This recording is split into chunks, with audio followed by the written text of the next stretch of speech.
Ang gawin natin, pag-aralan nating mabuti. One hand din is nag-o-offer ng short-term loan. And actually, I did a video for them. So, okay naman si One Hand. Pag-aralan nyo mabuti, I'm not saying na doon kayo sa One Hand kung ayaw nyo din. No? So, kung meron kayong medyo napupusuhan na ibang digital app na kung pwede, doon na lang dahil yun nga, mas gusto nyo at mas okay sa inyo. So, decision nyo pa rin yan.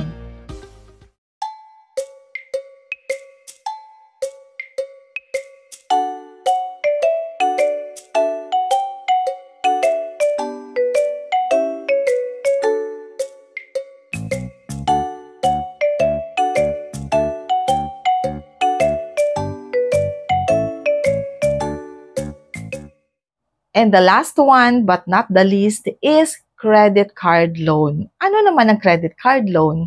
Ang credit card loan ay ang pag-utang sa credit card mo pero out of your credit limit. So, it's like converting your credit limit into cash. So, para siyang cash advance. But then again, dito, kapag loan kasi siya or installment program nating tinatawag, nagbibigay sila ng up to 1 year.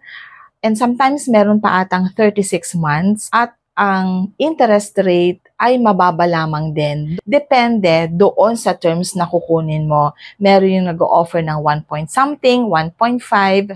Maganda rin na pwede nating pasukin yon or bago tayo ma-excite ng todo, kailangan muna nating pag-aralan ang mga bagay-bagay. So, I think that this video is not enough. So, kailangan yung magbasa. Pumunta kayo sa website nila, kung anong credit card meron kayo, kung anong bangko. So, pumunta sa website at magbasa doon. Learn and you will be able to be informed of. Kasi hindi lahat na ibibigay ko dito sa channel natin. Kasi limited lang din naman ang minutes natin for this video.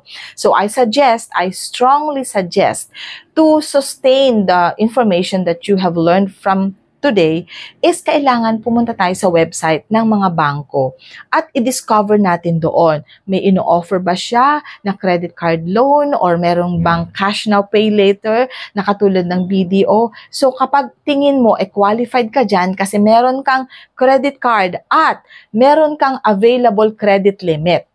Kasi hindi ka pwedeng mag-loan or mag-enroll sa installment program ni bangko like cash now pay later ng BDO kapag wala kang available na credit limit. Kasi yung ilo-loan mo or yung i-installment mo kay bangko na amount ay manggagaling din doon sa credit limit mo. So I hope klaro tayo doon, no? Doon sa mga na-try ng pa-convert ng credit limit into cash, alam na nila ito. So, dun sa mga baguhan, just to make you understand na kapag credit card loan po, kailangan yung credit limit mo ay available.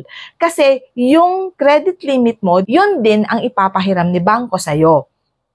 Pero, mas magaan na siya kasi pwede mo na siyang bayaran in installment up to 12 months. And as what I've said a while ago, parang mas longer pa ata. Meron yatang 24 or 36 months. So, kapag the longer the better sa tingin mo, then it's up to you.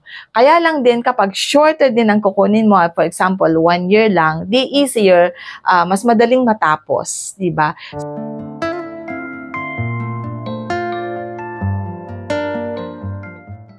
So, ang interest naman nito, depende doon sa terms na kukunin mo.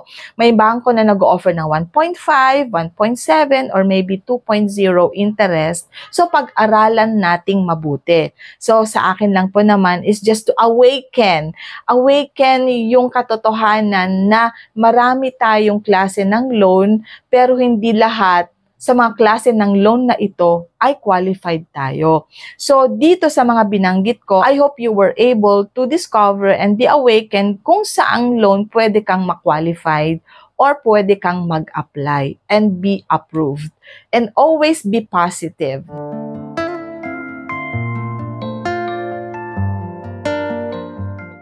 Basta ang importante kung ano yung require ni bangko na documents like proof of employment and proof of monthly income. Importante yon. And then yung ID, government-issued ID, importante rin. So yung mga yon ang kadalasang tinatanong ni bangko. At kapag doon naman sa credit card loan, hinihingi din sometimes yung ating credit card number. And don't you worry, kapag legit ang kausap mo, mismong si bangko ang kausap mo, huwag kang matatakot.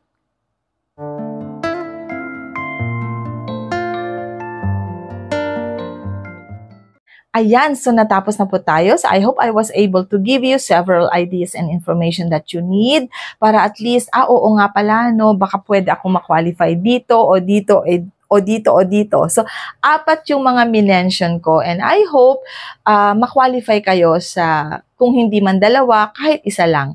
Para at least meron tayong hope na pwede naman pala tayong mag-apply. No? Doon sa mga nagugulahan at hindi alam kung anong klase ng loan at kung saan tayo pwedeng mag-loan, I hope that I was able to give you additional info na pwedeng gamitin in our decision making sa pag-a-apply ng loan. So, thank you so much doon po sa mga patuloy na nanonood. Maraming salamat sa inyong lahat. Subscribe and tap the notification bell down there so that you will always be notified sa mga videos na ilalabas natin again in the future. Muli, maraming salamat.